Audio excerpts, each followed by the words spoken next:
Situata me dosjet e mbartura në gjykata dhe problematikat për vonesa në gjykim vijojnë të mbetën të njëjta, sipas raportit të Këshillit të Lartë Gjyqësor për vitin 2025 të siguruar nga MCN. KLG thekson në raport se ka një përqendrim të konsiderueshëm të ngarkesës gjyqësore në disa juridiksione kryesore, veçanërisht në Tiranë, çka vijon të krijojë presion të lartë operacional dhe disbalanca në shpërndarjen e çështjeve.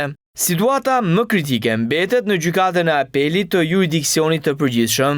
Ngarkesa në këtë gjykatë për vitin 2025 ka rritur në 56.990 çështje, duke shënuar një rritje mbi 5.400 çështje, krahasuar me një vit më parë.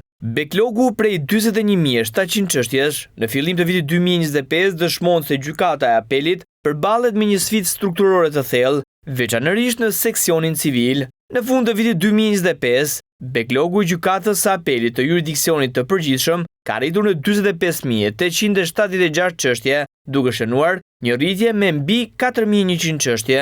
KLG thekson në raport për apelin se rritja e ngarkesës totale për disa vite radhazi sinjalizon një presion të vazhdueshëm strukturor mbi kapacitetin e gjykatës për të ruajtur ekuilibrin midis hyrjeve dhe përfundimeve.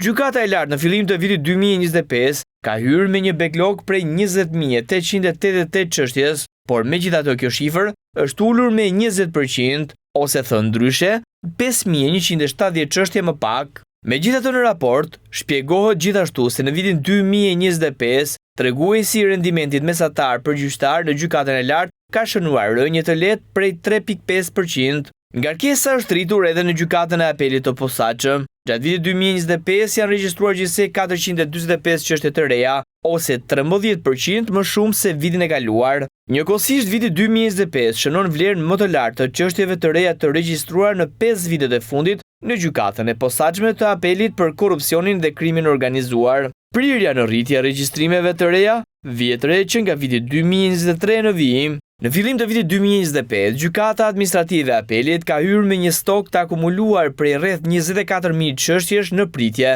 duke konfirmuar një prirje rritëse të backlogut që prej vitit 2021. Megjithatë, dinamika e rritjes së këtij stoku ka pësuar një ngadalësim të ndjeshëm gjatë viteve të fundit. Nga analiza, KLG thotë se dalin në 3 përfundime.